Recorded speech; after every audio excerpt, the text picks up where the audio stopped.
পৃথিবীর বয়স যত বাড়ছে আমরা ততই কিয়ামতের নিকটবর্তী হচ্ছি। রাসূল সাল্লাল্লাহু আলাইহি সাল্লামের তার হাদিসের মাধ্যমে আমাদের কাছে কিয়ামতের অনেক নির্দেশনের বর্ণনা দিয়েছেন। তন্মধ্যে বেশ কিছু নির্দেশন ইতিমধ্যে বাস্তবায়িত হয়ে গেছে বলে অনেক স্কলাররা বলেছেন। এর দ্বারা এটি প্রভাবিত হচ্ছে যে কিয়ামত অতি নিকটে চলে এসেছে। দিন যতই সামনের দিকে এগোচ্ছে নবীজি সাল্লাল্লাহু আলাইহি সাল্লাম বলে যাওয়া নির্দেশনগুলো ততই বাস্তবে রূপ নিচ্ছে। এখানে তার বলে যাওয়া এমন 10টি নির্দেশন তুলে ধরা হলো। 1. আব্দুল্লাহ ইবনে আব্বাস রাদিয়াল্লাহু থেকে বর্ণিত, রাসূল সাল্লাল্লাহু আলাইহি সাল্লাম বলেছেন, আমার পরে পৃথিবীতে সর্বপ্রথম ইরাকে ফিতনা সৃষ্টি হবে। নবীজি সাল্লাল্লাহু আলাইহি সাল্লাম এর ভবিষ্যৎবাণী আজ সত্য পরিণত হয়েছে। 2. নবীজি সাল্লাল্লাহু আলাইহি সাল্লাম বলেন, তাবুকের যে স্থানটিতে কূপ রয়েছে সেটি কিয়ামতের আগে ফুলে ফলে ভরে উঠবে। আজ আমরা দেখতে পাচ্ছি তাবুকের ওই স্থানটি রীতিমতো বাগানে পরিণত হয়েছে। 3. তিনি আরও বলেন, লোকেরা এত পরিমাণ সম্পদশালী হয়ে উঠবে যে কেউ যাকাত গ্রহণ করতে চাইবে না। আজ এর সত্যতা আমাদের কাছে স্পষ্ট। 4.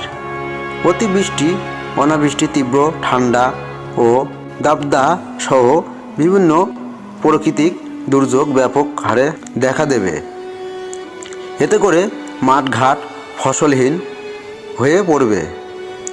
আজ আমরা দেখতে পাচ্ছি প্রাকৃতিক দুর্যোগের কারণে ফসলের উৎপাদন কি ক্ষতিগ্রস্ত হচ্ছে। 5.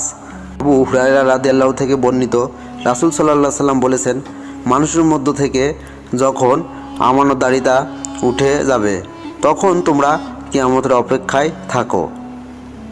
এর অর্থ হলো সময়ের সঙ্গে সঙ্গে পৃথিবী থেকে আমানতদারিতা দূর হয়ে যাবে। আর বর্তমানে ধোঁকাবাজি, প্রতারণা ও চুরিচামারি এত পরিমাণ বেড়ে গেছে যে পৃথিবীতে আমানতদারিতা নেই বললেই চলে। 6.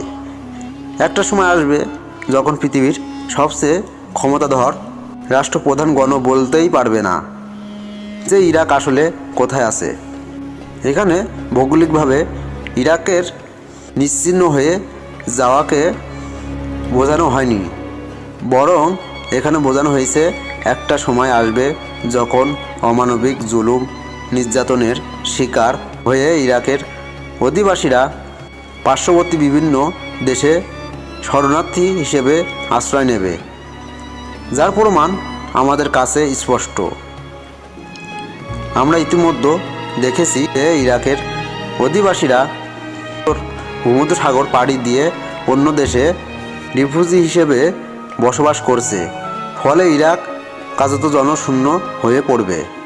অথচ বিশ্ব মোড়লরা ইরাকের উপর করা এই আক্রমণ ও জুলুম নির্যাতনের ব্যাপারে একেবারে চুপ থাকবে, কেমন যেন তারা জানেই না বা বেমালুম ভুলে গেছে যে ইরাক নামে আদৌ কোনো ভূখণ্ড ছিল অথবা আছে। 7.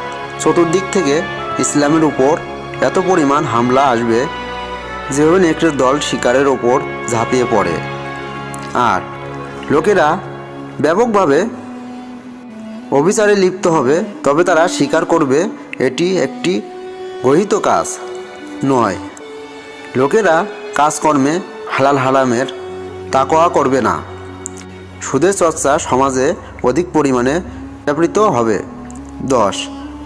লোকেরা ষাঁড়ের লেজের ন্যায় এক ধরনের চাবুক লাঠি ব্যবহার করবে এবং তা দ্বারা একে অপরকে প্রহার করবে।